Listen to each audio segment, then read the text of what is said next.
Assalamualaikum warahmatullahi wabarakatuh and a very good morning to all my beloved students. Okay, so today we will continue our syllabus, okay, and we jump into chapter 3, right? So chapter 3 is all about Bursa Malaysia Berhad. So check it out. Okay, so learning outcomes for this topic is first to learn the important knowledge on Bursa Malaysia Berhad and then to identify the corporate disclosure policy.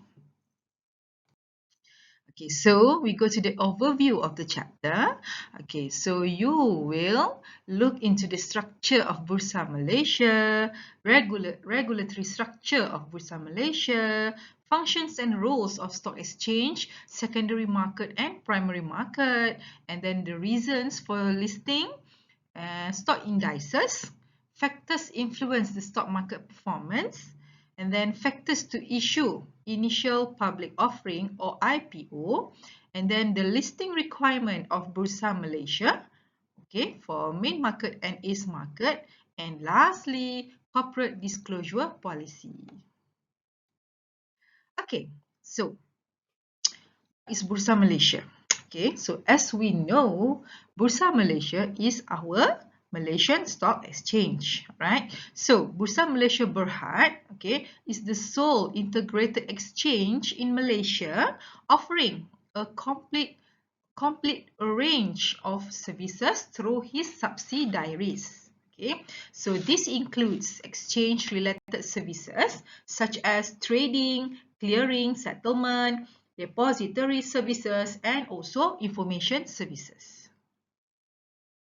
Okay, so now we will go into the organization structure of Bursa Malaysia. So you may look into this structure, okay, updated from the Bursa Malaysia website, dated October 24th, 2021, okay. And then next, we will go into the regulatory structure of Bursa Malaysia Berhad.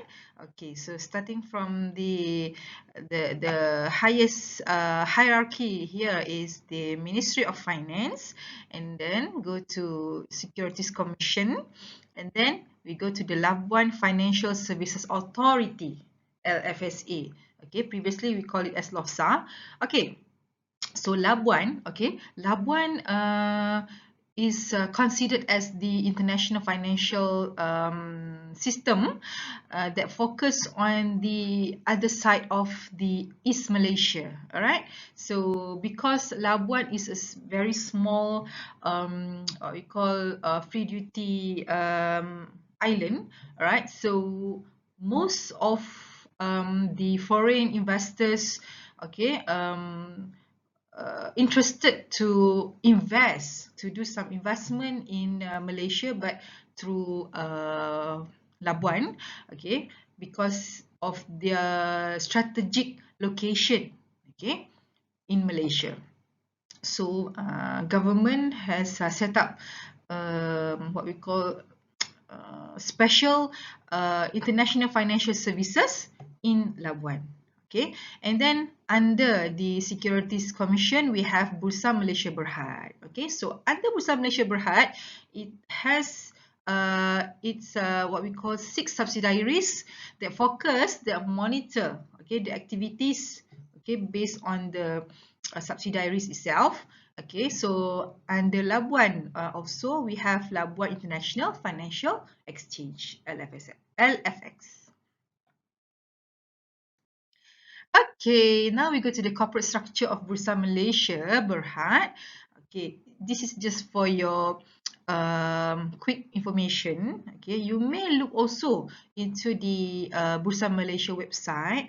Okay, so these are the subsidiaries under Bursa Malaysia, and also the date of the incorporation, and also the percentage of principal activities in those subsidiaries itself. So you may look into the website and also from the books. Okay, so now Let's go to the functions and roles of stock exchange as a secondary market and also the primary market. Okay, so what are the functions and roles? The first one is provides a central marketplace for buyers and sellers. Of course, this is the main functions of secondary market and also the primary market. Okay, why? Because to transact the business in the shares, bonds, and also different types of securities of the companies. Okay. Number two, is to overcomes the basic mismatch between the needs of the savers or the investors. Okay, we want to reduce. Okay, the problems of mismatch in terms of the communication, in terms of the investment purposes between the investor itself. Okay, and number three is to provide a market for investors to do buy and sell of the existing securities activity. So this is the safest and the suitable place, okay, to do for the investors to do, okay, buy and sell the stock and also the other products. All right. Number four, provides proper premises and competent personnel that conducting for the stock exchange businesses. Okay, from these functions, okay, we could see that, okay, Bursa Malaysia is strategic and proper place, okay, to do the buy and sell transaction, because we have the what we call dealer remiser, okay, for that what we call appointed in the brokers itself. Okay, so these are the what we call expertise, all right, expertise personnel that may consult with the investors, may advise to the investors about the what we call the transaction based on the investors' needs and preferences, based on the investors' investment purposes. Okay. Okay, number five, to make as well as issue listing requirements and guidelines relating to listed company. Okay, so there are a set of listing requirements and guidelines of what we call the proper listing requirements and guidelines, so that we could what we call give confidence to the investor itself, okay, that Bursa Malaysia is a safest place to do this transaction.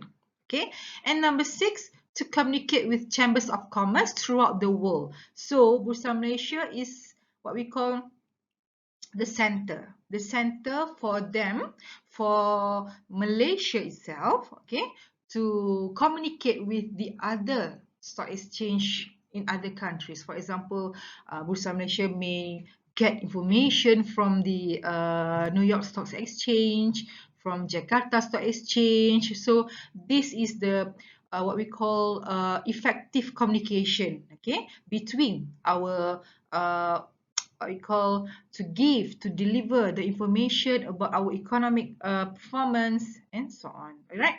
And then number seven, to print or publish books, magazines, and leaflets for the promotion, okay, for the promotion of exchange. So previously, okay, the Bursa Malaysia will print and so on, but nowadays all are in what we call e-leaflets.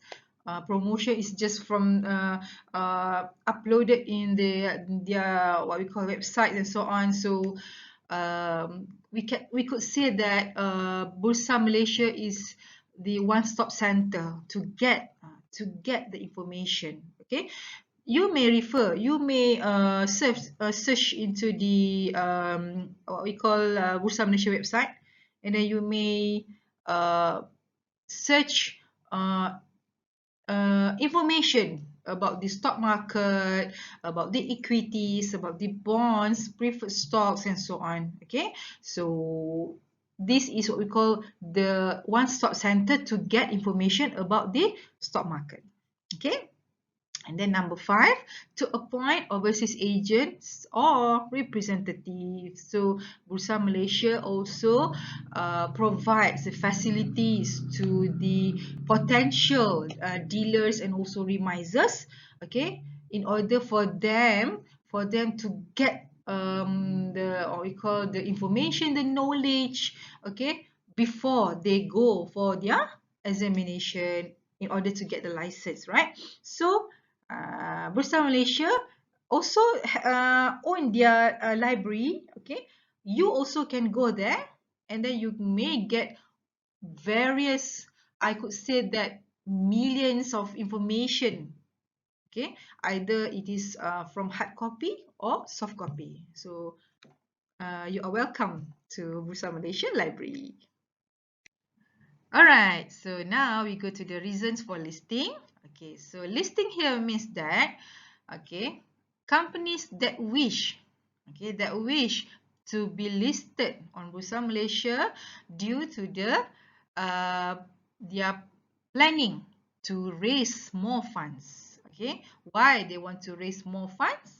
Alright, because maybe they want to expand their business. Alright, so they need more money, they need more funds. So one of the way is to issue their stocks. Okay, so there are 4 reasons for listing. Alright, number 1 is higher profile. Alright, so a listed company has greater visibility and a higher profile. Okay, that one is not listed through publicity by stockbroking companies.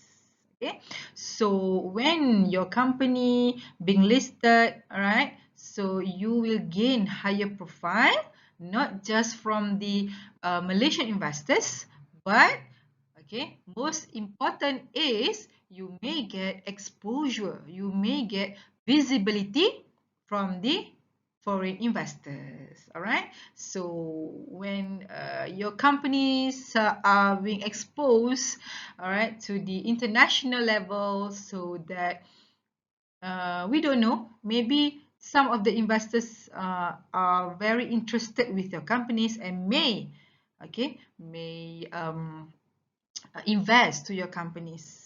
Okay, all right, and then this will ultimately help to stimulate growth in the company and attract new business. Okay, so number 2, okay, confidence. Of course, all right, investors tend to have greater confidence in public listed companies. Okay, so because why? Because in order, okay, in order to be listed in Bursa Malaysia, all right, so each company need to obey, follow all the guidelines, strict guidelines from the Bursa Malaysia and also Securities Commission. All right, so once the companies have achieved, okay, certain criteria and also been approved by the Securities Commission, so we could say that these companies are safe to be invested. Okay, so this will create investors' confidence in public listed companies. All right, so once listed, the reputation, okay, and the credibility of the company is also enhanced. Okay, number 3, of course, additional funds. Okay, once you have been listed, you are be visible, and also the investors also confidence with the companies, so of course you will get additional funds. All right, and then later you may expand your business because there are many investors interested to buy your stocks. Okay, all right, stock market indices. Okay. Okay, what is index? All right, index is a benchmark. Okay, so in stock market itself also they have stock market index, which represents a group of counters' performance that have been selected based on certain criteria that's set by the stock market. Okay, so a stock market index are used as indicator. Okay, index as performance indicator, or we call it as benchmark, okay, for the performance of the stock market as a whole. Okay, so Bursa Malaysia, okay, computes the index, okay, based on the top ranking performance of certain counters for that particular day. All right, so they come up with the index, and later we can simply look into the index, and we could make a quick what we call information about the company, the stock market performance. Okay, so KLCI, our index is known as KLCI. KLCI is Kuala Lumpur Composite Index. Okay, so before this we call it as KLCI, and later has changed its name to FTSE FBM KLCI. Okay, sometimes you may hear from the news what we call the they say that FTSE FBM KLCI. So it is just the same, right? So there are other indices also calculated by the Bursa Malaysia, such as FBM Emas Syariah Index, industrial consumer products, and many more. Okay. Okay, these are the index or indices. Okay, all right. So if we could see here the FTSE Bursa Malaysia KLCI, we have the mid 70 index. So this is what we call comprises of 70 top gainers of companies counters, okay, for that particular day. And this one is FTSE Bursa Malaysia Top 100 Index. This is 100 companies. Okay, and then we have FTFE Bursa Malaysia Emas Index. This is for Syariah, and also small cap index. Small cap means that small capitalization company. All right. So we have so many index that we could refer, okay, to benchmark our stock market performance. Okay. Alright, how is the composite index calculated? Okay, so this is just for your information. You don't have to worry. You don't have to remember all this formula, how to calculate and so on, because this is just for your information only. So FBM KLCI is calculated by the weighted average method. Okay. So current aggregate market capitalization, and then divided by aggregate market, and then times 100. Okay. So you may what we call read from the manual also. Okay. Now we continue. Okay, with the factors influence stock market performance. Okay.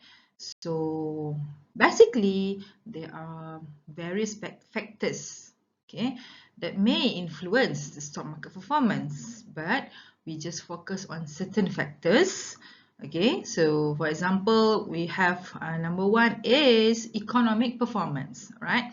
So based on the economic performance, okay, it is the most important factors to be considered, okay, because of many macro and micro economic factors interrelate to exert their influence on the performance and profitability of companies, okay, which will in turn affect their stock process in the market. Okay, for example, the economic growth, the GDP, gross domestic products, FDI, foreign direct investment, and so on. So those factors are the macro and microeconomics, okay, that may influence, okay, the stock market performance. All right.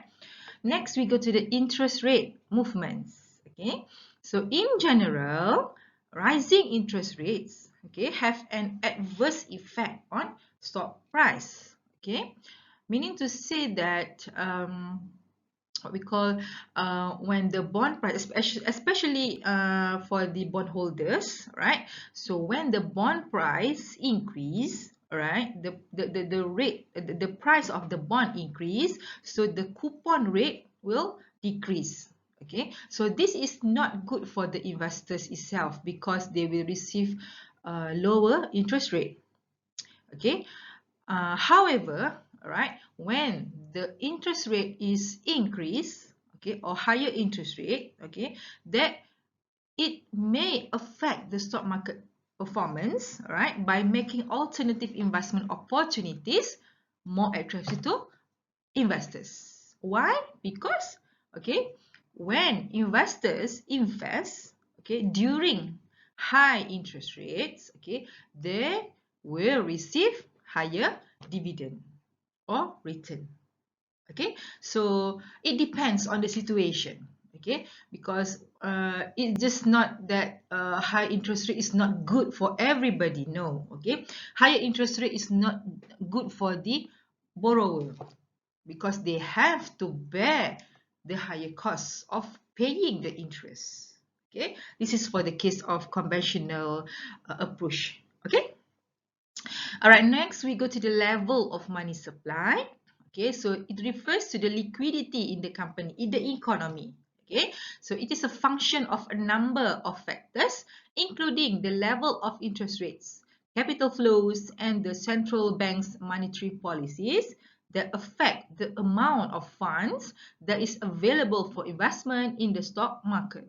Okay, so uh, money supply also need to be monitor, okay, the level of money supply, because if the supply of the money is increased, okay, that the value of the money also will decrease, because we just get the amount of money without appreciate the value itself. Okay, and then political environment, of course. Okay, a stable political environment encourages inflow of funds for investment. Okay, so we could see that when certain countries, okay, they have the what we call the political is not stable, instability of political environment, we can see that, okay, of course, okay, the what we call the economic performance will also unstable. Okay, so we have to create a political stable, okay, in the country itself, because we want to attract more investors, especially for the foreign investors to invest in our country. Okay, so this will promote the growth of industries and increases the earnings potential. Okay, and of course, okay, it will improve our performance of the stocks.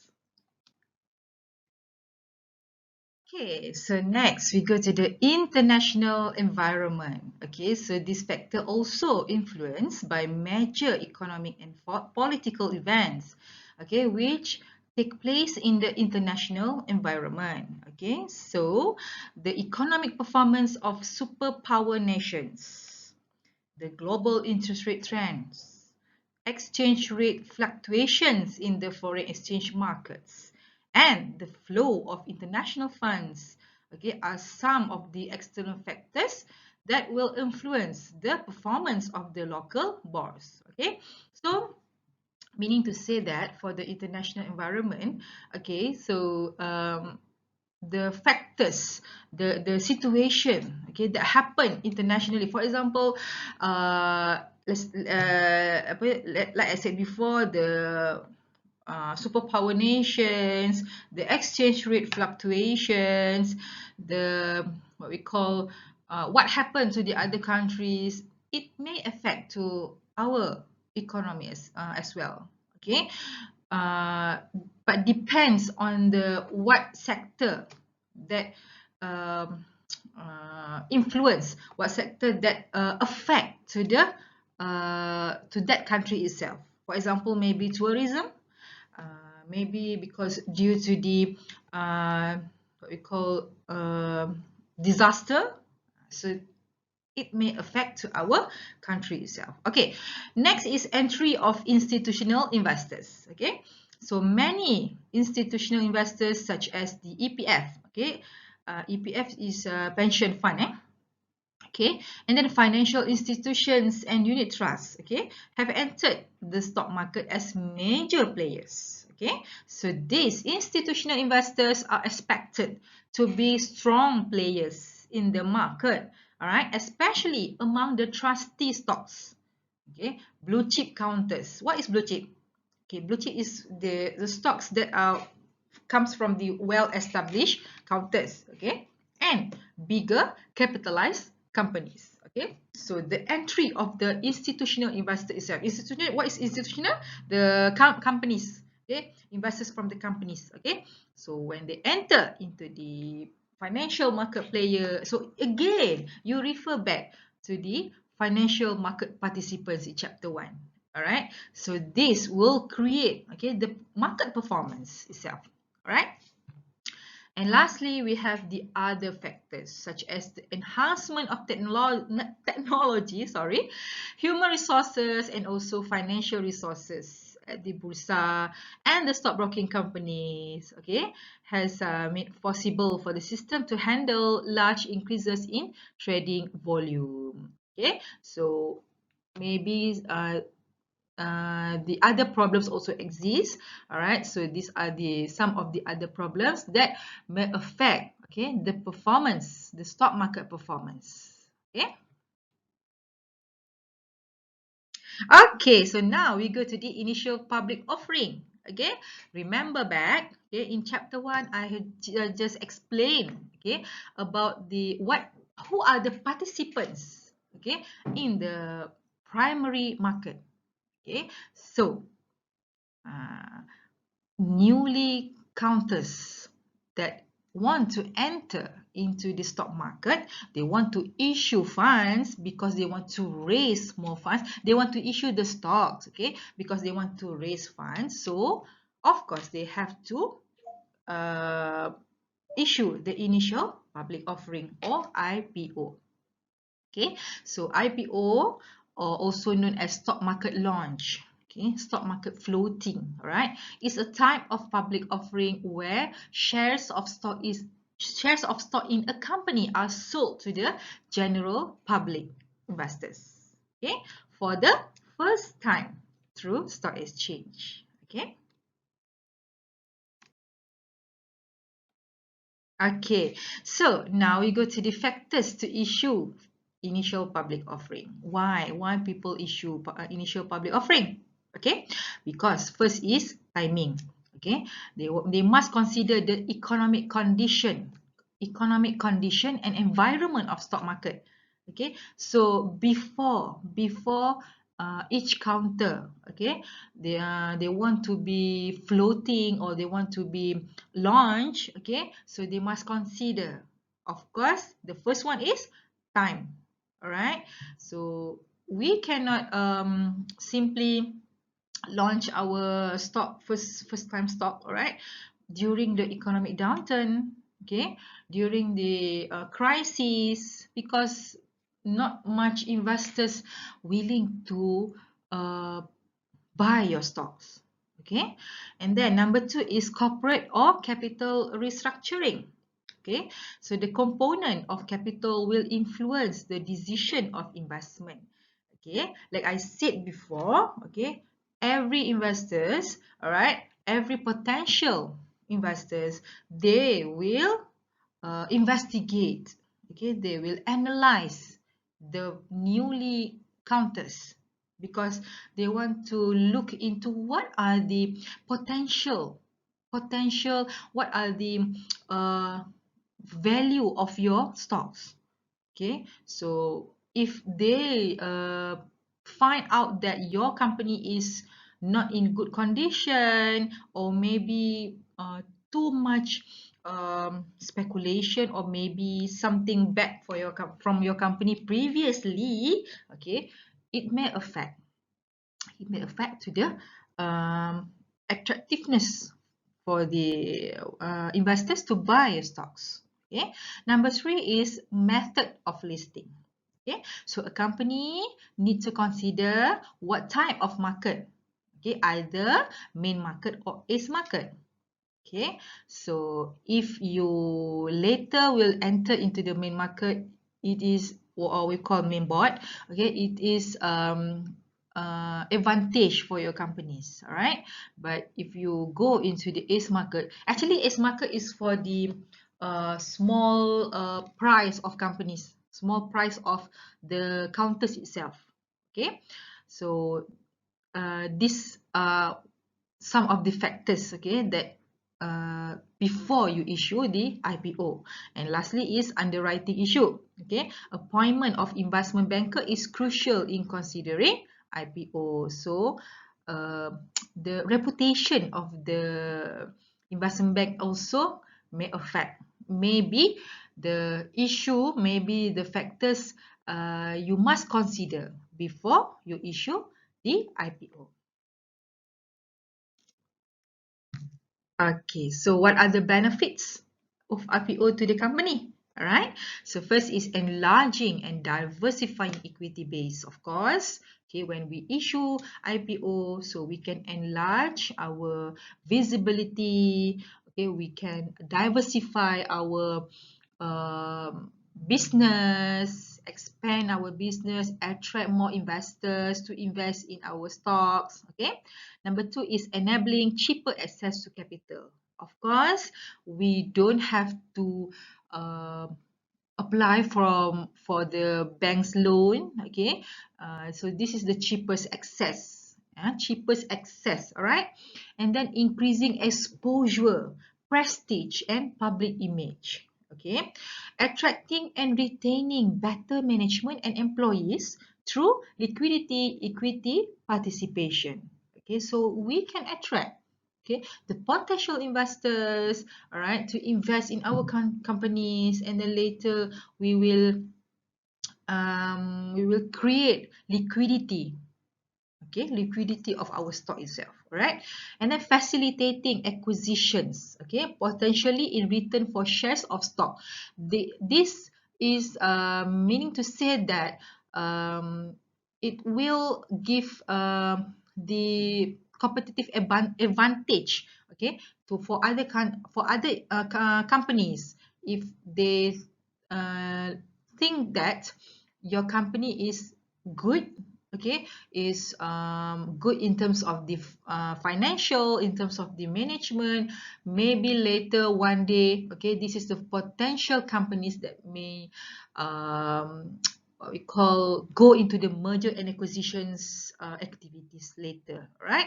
And then creating multiple financing opportunities such as equity, convertible debt, cheaper bank loans, and others. Okay, so these are the procedures for initial listing. What are the procedures? Okay, what the first step that you, okay, as a company, all right, to do, okay, before you issue the IPO, all right. So number one is company submits application to Securities Commission, okay. And then number two, you wait for the approval. And then later, the applicant files with the exchange its article of association together with a letter of compliance accompanied by a checklist showing compliance. And then applicant files the final copy of prospectus with the relevant authorities. Prospectus is the document. Sorry, document that contains all information about your companies. Okay, so this is what we call important for you to follow all the guidelines, and also you prepare, okay, the prospectus. Okay, so step 3 and step 4, this is what we call underwriting process, okay, where the investment bank will be your underwriter, will be your the third party that will monitor, that will handle the underwriting process. Okay, we go to the next page. Okay, number 5 is issues the prospectus or introductory document, and the offer period opens if the listing entails. Okay, so advertise the prospectus. Okay, as basically previously when a company, okay, they want to issue stock, okay, previously our technology is not as fast as today, but previously when a company wants to issue their stocks, okay, right? So we could see we could when we buy the newspaper, okay, so could see that the prospectus, okay, is inside the newspaper, all right? So we could see that the information of the stock, yeah, and then the potential investors may read and then may decide whether they want to buy or sell. So that is the previous practice. Okay, so now it's just as the technological advancement. Okay, so everything just you can see from the website. Okay, so that is the advantage. Okay, as the years goes by. All right. And then provides the exchange with such number of copies printed. Okay, and then number 6, applicant files with the exchange a listing application together with supporting document. And then next is exchange grants approval in principle for the admission of securities. Okay, next. Okay, now, okay, number 8, okay, if the listing entails an offer of securities to the public, the applicant announce the level of subscription and the basis of allocation. And then applicant issues securities and notice of allotment. So this is the steps when we enter into the primary market, okay? And then applicants files the exchange and application for quotation, okay, together with supporting documents. So for step 10, okay, this is when, okay, investors want to buy the IPO, all right? Actually, for Bumiputra, okay, we have the what we call quota, all right, quota for buying the IPO through MITI, all right, through MITI. So you can try to buy the IPO from MITI, okay. And then securities are admitted to the official list and quoted on the exchange. Okay, so these are the process, these are the process and for listing requirement. Okay, so what are the penalties? Penalties for the breach of any provision. For the breach of any provision of the listing requirements by a listed company. Okay, means that when the company didn't follow some of the guidelines, some of the steps when they want to be listed under Bursa Malaysia. So the first one is public reprimand and then suspension in the trading of the company's securities for any period of time, and then prohibition of any sale, all right, and then delisting the company from the official list under Bursa and any other penalty.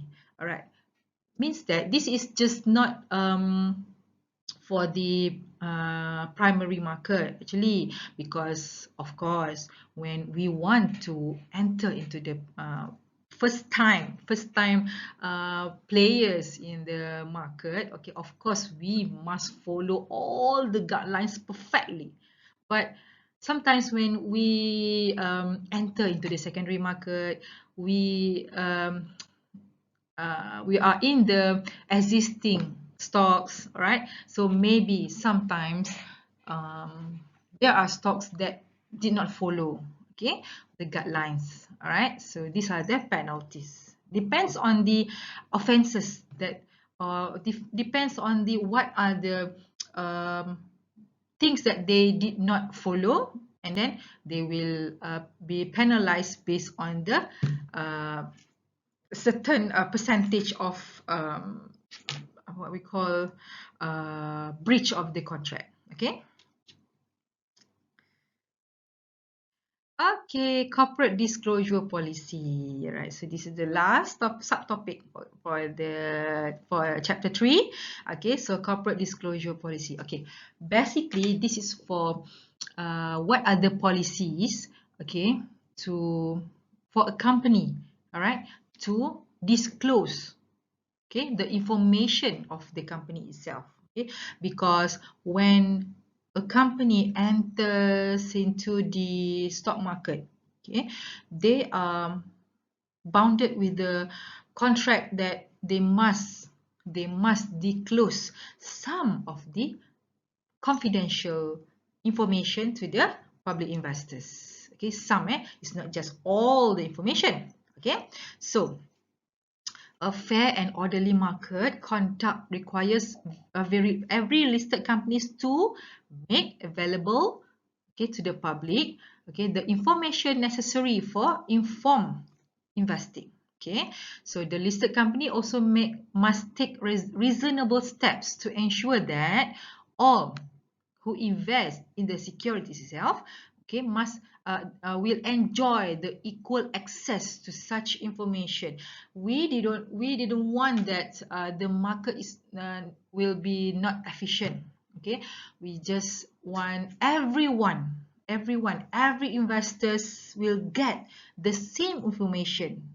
Okay, so alright, so what are the policy? Number one is policy on clarification of confirmation, okay, of rumors and reports. Okay, so meaning that whenever a listed company becomes aware of a rumors or reports, either true or false, okay, that contains information is likely to have, okay, or has had, okay, an effect on the trading of the company's security, right, or would be likely to have a bearing on investment decisions, all right, the company is required to publicly clarify the rumors as promptly as possible.